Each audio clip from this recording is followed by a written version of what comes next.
Qu'il faut le chariot, tout ça, les sacs absorbants. Il faut mettre des sacs absorbants. Ok, ça marche. C'est un été pénible pour Céline. Agent d'exploitation des routes et sapeur-pompier volontaire, elle suit au quotidien cette période difficile pour ses collègues. Le feu a selon toute vraisemblance démarré ici, entre Saint-Martin-d'Abat et Loris. On a envie d'y participer, on a envie de voir, on veut pouvoir voilà, se sentir utile, quoi. Vous donner la main à la pâte.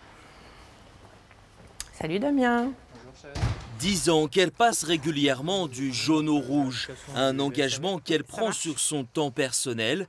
Alors, lorsque son employeur, le département du Loiret, signe une convention avec le SDIS qui l'autorise à plus de jours d'absence, c'est une reconnaissance. Ça nous permet de ne pas en prendre encore en plus, de ne pas prendre des jours de congé personnel. Voilà, donc on s'arrange comme ça avec l'employeur et le SDIS, ça nous libère facilement en semaine. Céline est appelée régulièrement pour des missions opérationnelles ou des formations obligatoires. Ces jours supplémentaires annuels sont intégralement payés par son employeur. La loi dit 5 jours d'opérationnel.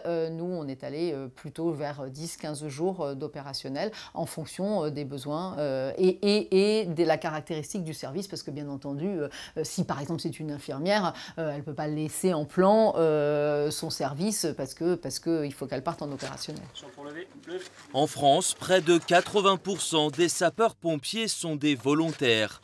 Un engagement inestimable pour la profession qui subit un turnover important. Ceux qui rentrent des gros théâtres d'opération, notamment les renforts qu'on a engagés en Gironde ou plus récemment dans le Maine-et-Loire, effectivement, ils rentrent, ils sont fatigués, ils ont besoin un petit peu de repos avant de repartir au combat. Au SDIS du Loiret, sur les 2400 sapeurs-pompiers, 2000 sont des volontaires.